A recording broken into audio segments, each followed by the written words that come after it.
নমস্কার, channel news Bangla টিভিতে আরো একবার স্বাগত। আমরা এই মুহূর্তে এসে উপস্থিত হয়েছি হুগলি জেলার অন্যতম গুরুত্বপূর্ণ স্থান যে হাওড়া বর্ধমান কমন লাইনে বেগমপুর স্টেশন। আর বেগমপুর স্টেশন থেকে যদি একটু হেঁটে আসেন 1 থেকে 2 মিনিট সন্নিকটে যে আপনি হেঁটে আসেন, এখান থেকে পাবেন একটি রক্ষাকালী মন্দির। আর সেই রক্ষাকালী মন্দিরে কিন্তু আনুমানিক প্রায় 300 বছর আগে এই পুজোর শুভারম্ভ হয়েছিল যে রক্ষাকালী মা, তা কিন্তু আজ যত দিন গেছে বহরে বহরে কিন্তু বেড়েছে সেই রক্ষাকালী পুজো যে। আর এই পুজোকে কেন্দ্র করে ভিড় আশেপাশের গ্রামের কিন্তু কয়েক হাজার ভক্ত সমাগম হয় এই মন্দিরকে পুজোকে কেন্দ্র করে।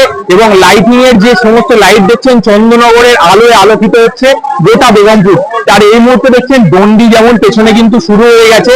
কিন্তু আপনাদের কাছে ক্ষমা প্রার্থী যে মায়ের কিন্তু যে মায়ের যে বিগ্রহ সে যে প্রতিমা হচ্ছে সেই প্রতিমার কিন্তু আমরা ছবি কিন্তু আমরা আপনাদের দেখাতে পাচ্ছি না। এই ছবি বাংলা টিভিতে স্বাগত।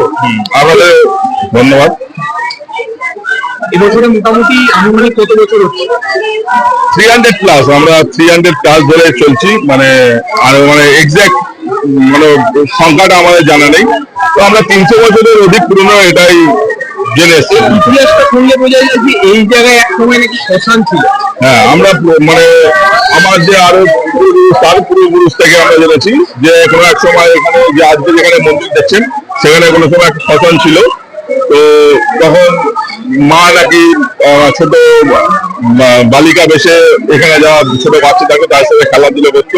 পরবর্তীকালে মায়ের স্বপ্নে এখানে মন্দির স্থাপিত, তারপর থেকে দীর্ঘদিন ধরে তারপর দিন থেকে চলে আসছে। আজকের ওই মন্দিরের রূপ যেটা ছিল এটা ছিল না, এটাও ওই বিবর্তনের মাধ্যমে এসে আজকে প্রথম যখন ছিল করার জেনেছি তখন একটা মাটির বেদি ছিল, উপরে চারদিকটা থাকতো আর চারপাশটা ওই মাছের বেড়া দিয়ে ঘেরা ছিল। এটা আমি আমার দাদির আমল থেকে শুনেছি। দিন যত যাচ্ছে বহরে বেড়েছে এবং ট্রান্সফরমেশন হয়ে আজকে এই মন্দির, আজকের এই শোভাযাত্রা, আজকের এই মানুষের এই উন্নয়ন। হ্যাঁ, আমাদের ওদের শাড়ি, শীতবস্ত্র, মশারি, ছোট ছোট বাচ্চাদের স্কুল ব্যাগ, খাতা এইসব নিয়ে 1000। মায়ের পুজো কখন থেকে শুরু হবে?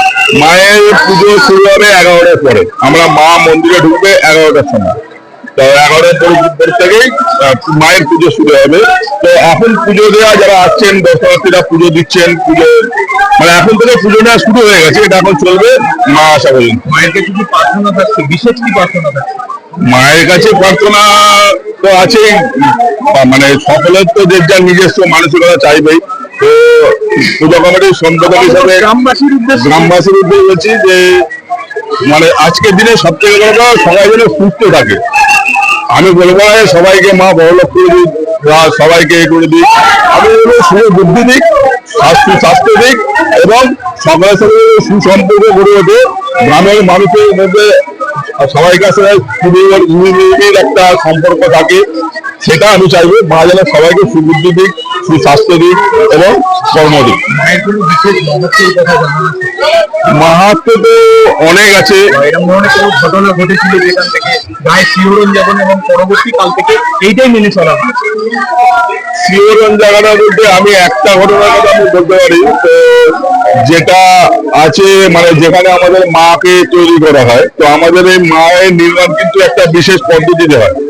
যে যিনি মায়ের মূর্তি তৈরি করেন, যে পটুয়া আছেন, তো উনি মানে আমাদের পুজো আজকে যদি মঙ্গলবার হয় তো উনি তার আগে 2 দিন থেকে নিরামিষ খান। সোমবার দিনকে উনি হব্বিষি খান আর মঙ্গলবার দিনকে পুরোপুরি নির্জলা থাকেন এবং চা জল যেটুকু খেতে পারেন। তো সোমবার দিনকে সকালে সূর্য উদয়ের পর আমাদের মন্দির থেকে কাঠামো নিয়ে যান। মন্দিরে মানে যার উপর মাকে নির্মাণ করা হবে সেটা মন্দিরে থাকে, সেটাকে উনি নিয়ে যাবেন এবং সূর্য অস্তের পূর্বে পুরো মায়ের মূর্তি উনি তৈরি করেন। মানে এটা হচ্ছে রীতি। ছবি তোলার নিষেধাজ্ঞাটা এটা কি প্রথম থেকেই? এটা প্রথম থেকে আছে। এবারে আমরা দেখেছি যে অনেকে ছবি যারা মানে আগে তো ক্যামেরা ছিল না, যারা ছবি বন্দি করেছিলেন তাদের বাড়িতে কোনো অসুবিধা হয়েছে এবং মায়ের মূর্তি সেটা করে দেখাও যায়নি যে ছবি তুলেছিল, এরকম কিছু আমরা শোনা আছে। লোক আমি নিজে জানি না, ঠিক দেখিনি। কিন্তু এই ঘটনাটাও যে পটুয়া আছে আমাকে নিজে বলেছিল, আমাদের সবাই ছিলাম সেদিনকে। তো কোনো এক সময় এই মূর্তি তৈরি করছিলেন, যথারীতি যা পদ্ধতি মেনে উনি তৈরি করছিলেন। তো তৈরি করতে গিয়ে মাঝখানেতে কোনো এক সময় তার মানে বাহ্যিক কারণে তাকে যেতে হয় একটু এতে। তো আবার এসে মূর্তি তৈরি করছিলেন, মানে গা হাত পা ধুয়ে যথারীতি স্নান করেন। তো মূর্তি তৈরি করতে উনি বলছেন যে আমি মূর্তি একদিকে মাটি লাগিয়ে তৈরি করছি, আর একদিকে যখন লাগাচ্ছে একদিকটা খুলে যাচ্ছে। ওই করতে করতে প্রায় ঘন্টা দুয়েক চলে গেছে, হয়নি। তো উনি যখন ওনার যে মা ছিলেন, ওনার মাকে বলেছেন যে এরকম মূর্তি করছি কিন্তু মূর্তি হচ্ছে না, কি হচ্ছে বুঝতে পারছি না, সময় পেরিয়ে যাচ্ছে। তখন ওনার মা বলেছে যে তুই কিছু অন্যায় বা কিছু করবি? বলছি না, এরকম ব্যাপার ছিল, আমি গিয়ে আমি চান করে নিই। তখন আবার সেই বেলে তখন ও আবার গিয়ে পুনরায় পুকুরে চান করে এসে ওই সেম জিনিস দিয়ে মূর্তি করলো, কিন্তু সব তাড়াতাড়ি হয়ে গেল। বলছে ও তখন আমাকে বলছিল, আমাদেরকে বলেছিল যে দেখো আমি কিন্তু একটু দাঁড়িয়ে বলছি না, আমার গায়ে কাঁটা দিচ্ছে, ওটা হলো সত্যি ঘটনা। মানে এটা প্রতিবার যে তৈরি করে তার মুখ থেকে শোনা কথা, আমি আমাদেরকে বলবো রীতিমতো শিহরণ জায়গা ঘটনা। এবং সেটা হয়তো অনেকেই জানে না। না, এটা কমিটির মাঝে আমরা থাকি, আমাদের সাথে উনি শেয়ার করেছিলেন। তা উনি অন্য কারোর সাথে শেয়ার করেছিলেন সেটা আমার জানা নেই, কিন্তু এটা আমার মনে আছে উনি শেয়ার করেছিলেন। আজকে হয়তো উনি বেঁচে নেই, আজকে ওনার ছেলে ওয়েরা করছে, কিন্তু এই ঘটনাটা উনি আমাকে বলেছেন। এটা একটা মায়ের অলৌকিক ব্যাপার। আমার নাম অমিত দত্ত, পুজো কমিটির নাম বেগমপুর কালীমাতা পুজো কমিটি। দেখলেন যেমন অমিত দত্ত যেমন বললেন যে একাধিক যে জিনিস যেমন দেখা গেল, এখানে কিন্তু গুরুত্বপূর্ণ একটা অলৌকিক জিনিসও বললেন যে মায়ের যে মহিমা, সেই মহিমা যেমন বিরাম মহমের দীর্ঘদিন ধরে যেমন পুজো চলে হচ্ছে, আগামী দিনে হয়তো এই পুজো আরো বহরে বাড়বে, এই প্রার্থনায় থাকবে চ্যানেল নিউজ বাংলা টিভির পরিবারের পক্ষ থেকে।